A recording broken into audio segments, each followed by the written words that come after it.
stands out about Sean Desai? Yeah, I think his overall knowledge of football, his football IQ is extremely high. Great detail. Just a really sharp coach, and excited that he's on our staff. Brian Johnson, you guys also made it official now. You have Brian Johnson. What made you feel comfortable to elevate him from quarterback's coach to offensive coordinator? Shoot, with Brian, I'm in there with him every single day, and seeing him work every single day, right? Seeing him with the quarterback.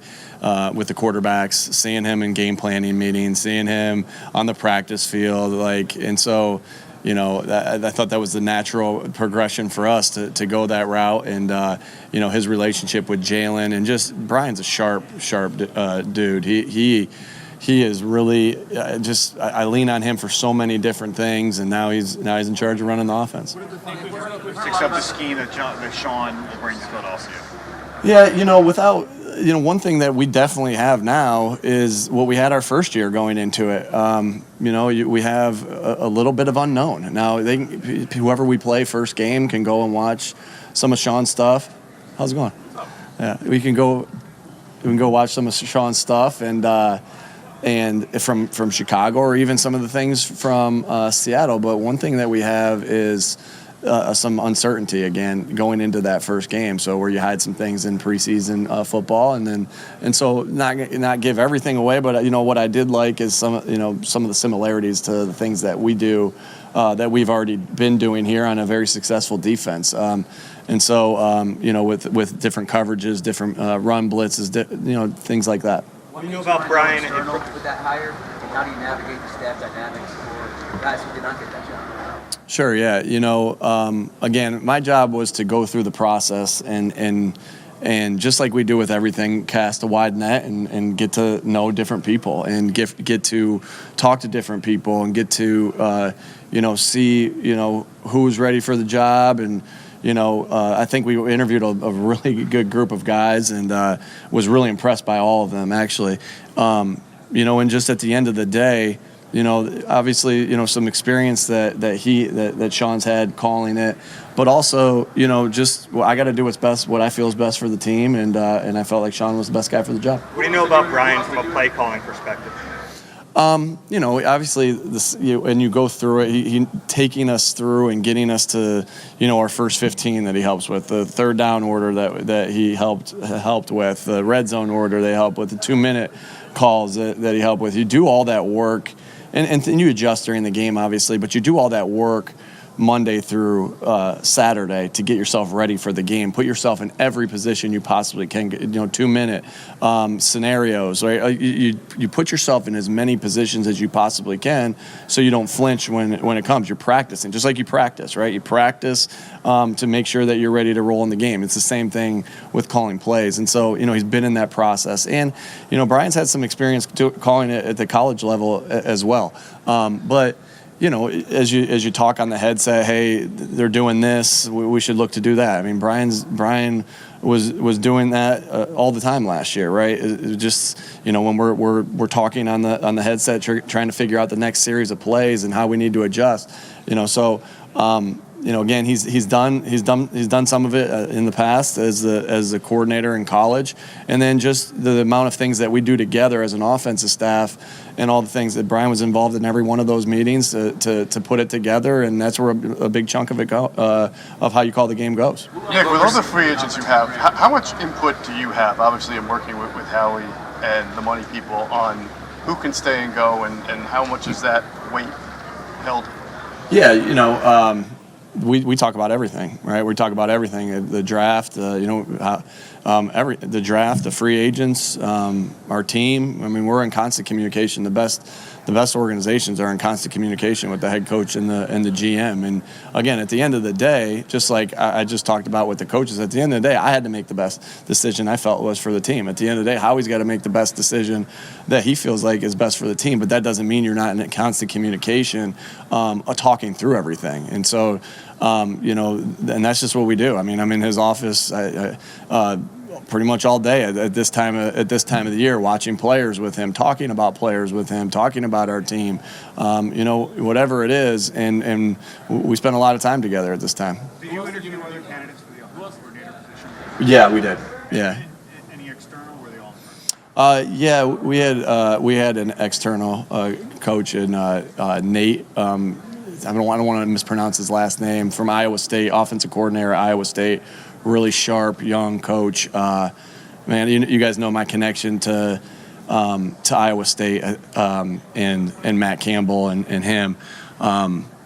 And we were really impressed with him and his interview, and and he's a great football coach. Nick, how well did you know Glenn Sheehan through this process?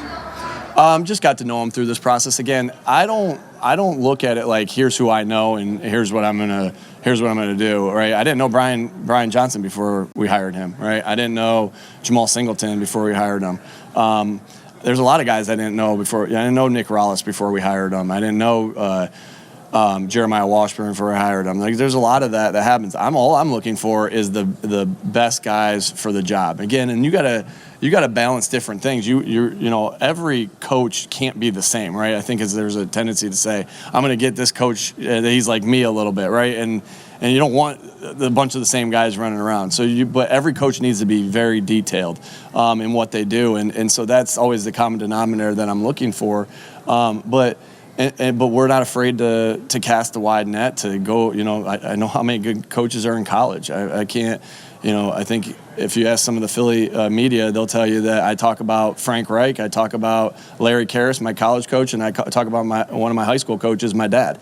And that's where I learned all my stuff from. So I know how many good coaches are out there at the college level. And so whether we know them, whether we don't know them, whether we know them through somebody, or we're going to cast a wide net to try to do what's best for the Philadelphia Eagles. You're your quarterback's coach, and can you talk about Alex? Sorry, I don't want to get somebody else.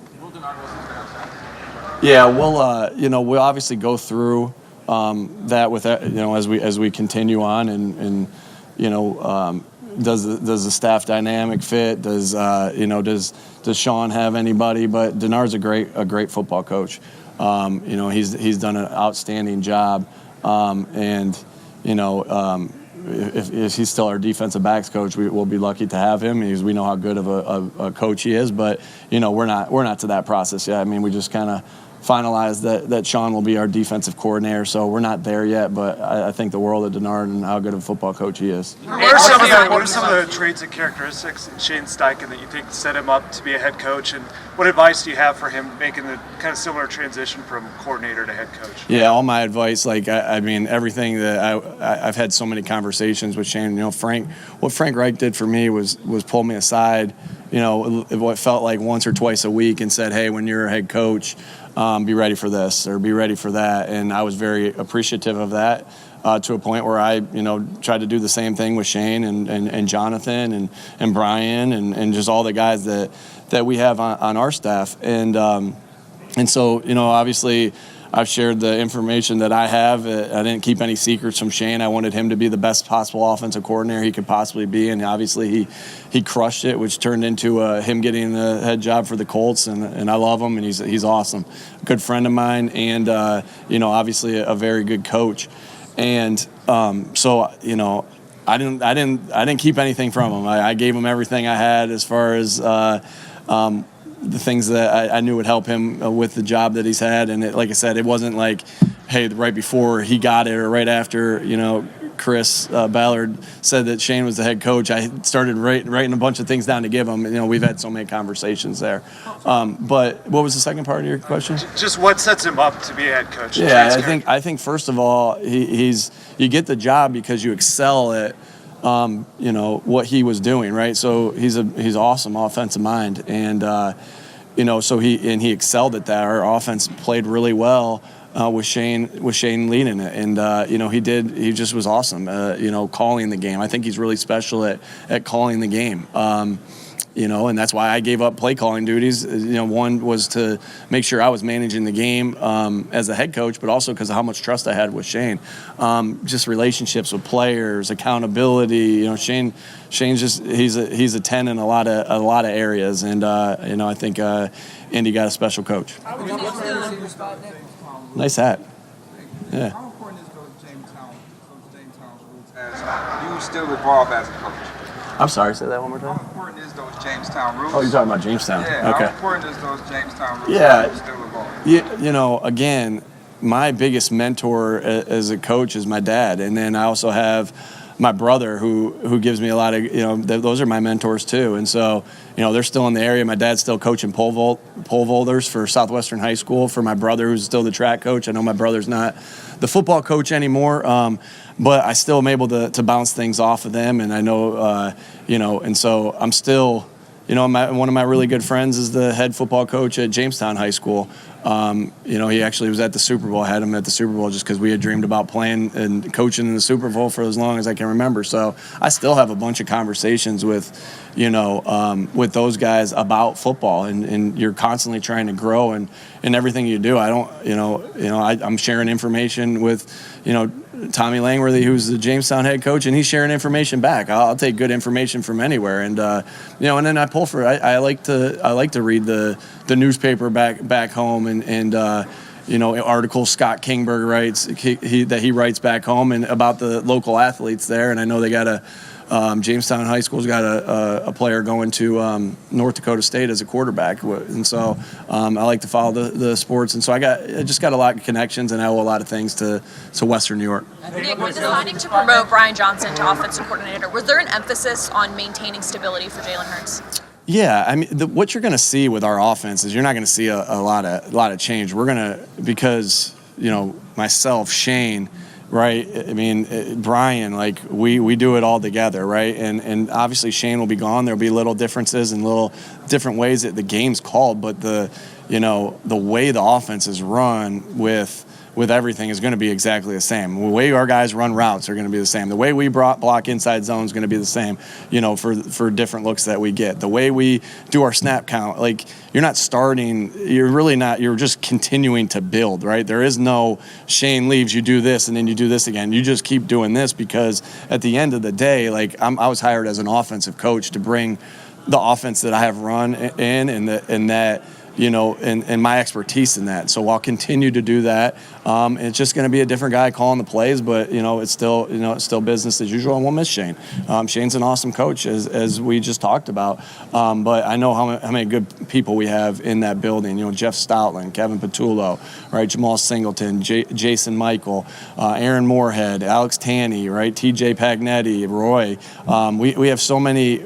See, and I said Roy because I don't know how to pronounce his last name either. I've worked with him for 2 years, so but like we just have so many good people there. Eric Dickerson, I don't want to forget anybody, but working with that offense that are still in place. That was important to keep good people there, because there's no doubt Shane wanted to take some guys there, but you know, they're Philadelphia Eagles and they're Philadelphia Eagle coaches, and my job is to keep good coaches in the building, because you know, that's who touches the players every single day and help them get better. And you know, when you have good guys, you know, when you have to start over, you start over. But when you have good guys there, you want to keep going and keep working and to keep things similar. How do you kind of view a guy like Javon Hargrave, who's a versatile D lineman that can rush from various alignments, and how valuable that is? And then how do you deal with kind of the uncertainty of a guy like that as he goes to test the market? Yeah, he's awesome. He's awesome. You know, and he's been a big part of this team for the past 3 years. I've only been here for 2, but man, he is a big time player, and obviously you want all your guys back, right? You want all your guys back because you just went through a super special journey together, right? The journey is what you'll always remember, right? You know, and I know that loss will stick with us, but there was a lot of good moments in that journey, and Javon, and you know, just being around him every day at practice, he's just an awesome guy to be around. And so he's a great teammate, and he's quiet, and he's a quiet leader, but he's a great teammate. He's a great person. He's a great player. And so you want to try to get as many guys back as you can, but knowing that that's not always possible. Again, Howie's got to do what he feels is best for the team. I have my input, just like we talked about, and you know, and we'll see what happens. But you know, I love Javon Hargrave. Last question, please. Last question. You get the production that you expected. Do you think that's a spot you would upgrade this offseason? Yeah, I think when you look at that, it's easy to say, well, Quez Watkins didn't have the same year he had last year. Well, he didn't have the opportunities he had last year, and it actually wasn't even close, right? And so right? When you ran the ball the way we did this year, when you threw it, like, I think if Dallas Goedert doesn't get hurt and miss those 4 games, he probably has 1,000 yards. So you have 3,000 yards receivers potentially. You have one that had 1,500 yards, one that had 1,300. Did Devonta have close 1,300 yards? Like, somebody's production's going to slip a little bit. So it's not. And again, like the things that Quez does is stretches the field. The things that Zach Pascal did was our enforcer, right? Like, go back and look at the tape of how many times he was in on a big block that sprung a big run, or even the play that he made against Pittsburgh for a touchdown. Like, why did that play come up, and why was he able to score on that play? And I'm talking about Zach. Well, it was because he had made that block so many times that they all jumped in. He ran by him, right? And so. The production, I'm just worried that all I want them to do is produce in the roles that we're asking them to.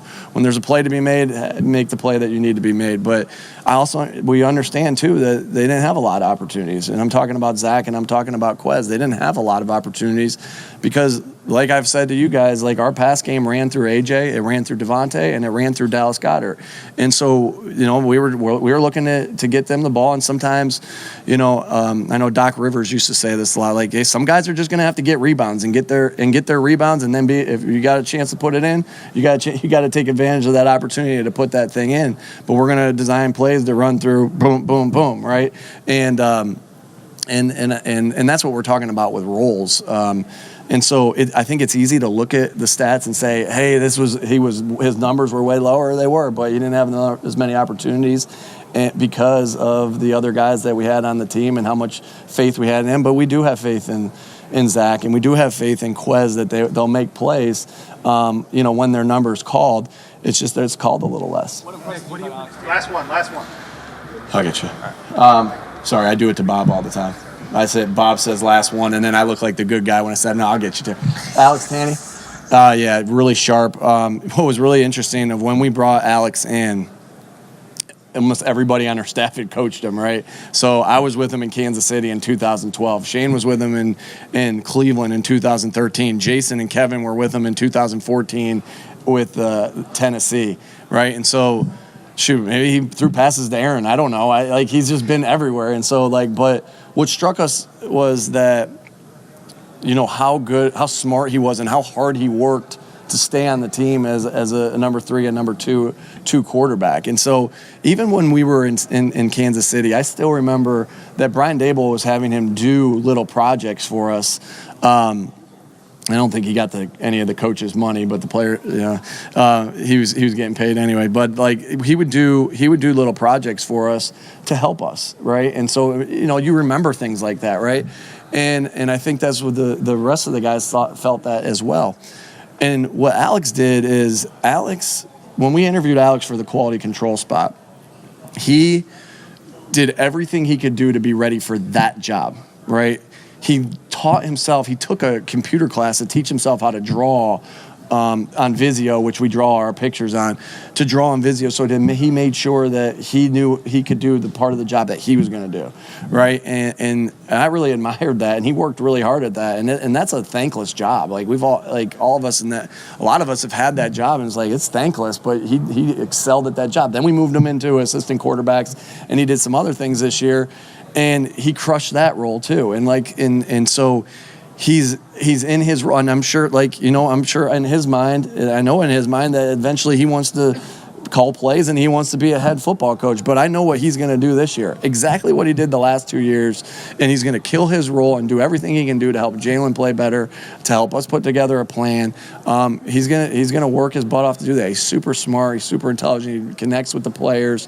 He's got playing for 10 years in the NFL, right? He's got that instant connection there as well, and he's really worked to get everything he has, and I really admire that in Alex, and I know he's going to be a great quarterback coach, and he's done a great job for us for 2 years now. What are your thoughts on the possibility of outlawing the push play? Yeah, obviously, you look at that and you think, I think some defensive coaches are bringing that up right there, but we'll play whatever rules that they have. I think that it was obviously a very successful play for us, right? And you guys would know the numbers a little bit better, and I haven't hit my self-scout stuff yet. But very successful play for us. But wasn't the only thing we were doing off of it, right? And I think we had some exciting plays that came off of it when the defenses was trying to stop, the play that they thought was coming. And that's kind of what football is, right? The defense thinks this play's we just talked about the Zach Pascal play, right? The defense thought this play was coming and a different play came and it ended in a touchdown, right?